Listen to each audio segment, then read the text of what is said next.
Morning, John. Well, here we are with my normal opening, another day in paradise. And as you look over my shoulder, you'll see the village of Slate Run and the valley of Slate Run, the stream itself, and you'll understand why I keep saying every video, here we are with another day in paradise.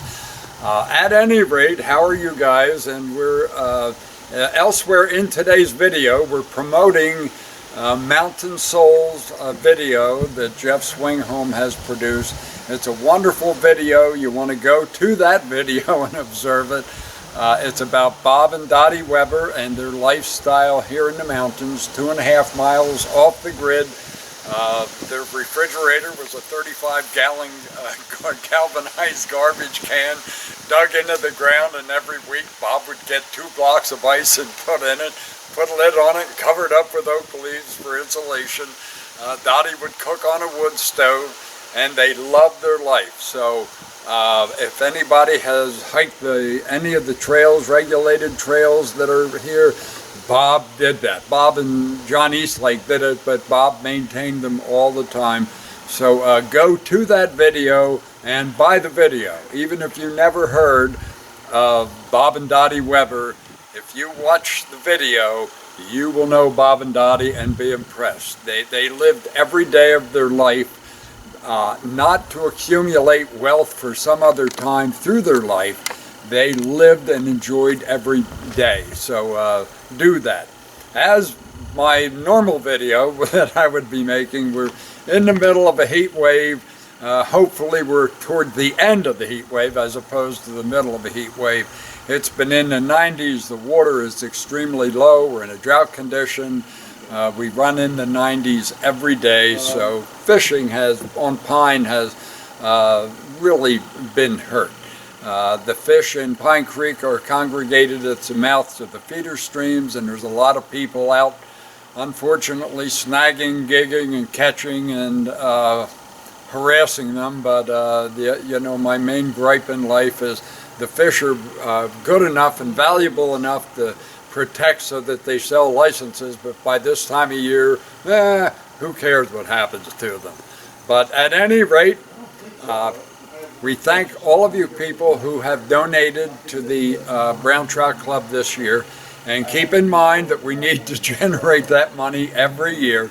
It takes fairly close to $25,000 a year to do everything that we have been doing. Next year's stocking may be more important because we're going to lose fish this year. So next year's stocking will be even more important than normal when we have carryover fish.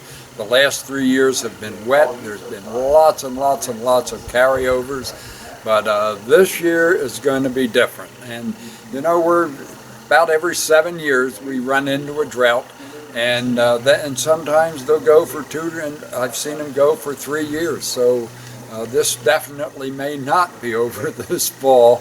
We're hoping that it is, but I doubt if it will. Next year will probably be a low water year. Fishing, we're not really recommending it. In fact, we're discouraging it if you're going to fish for trout around the mouths of the feeder stream. Let them go. There's hundreds still there, but let them survive. You know, it's only going to be another 6 weeks, and at that point we're supposed to get a little break in the weather towards the end of this coming week, down into the low 60s at night, and that'll start to really help out. We need rain, which we're not getting. We're up at around 1,850 feet right now, and the really neat thing about it, there was a beautiful big mayfly spinner on the screen of this cabin. Now we're 1,000 feet above the surface of Pine Creek, and there's no running water up here. So that mayfly came all the way up over the mountain, and there's also a Dobson fly on the porch that we picked up this morning.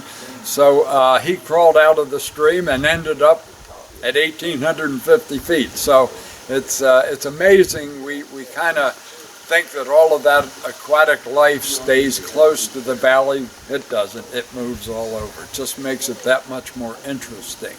So I'm going to keep this short. There isn't much I can say.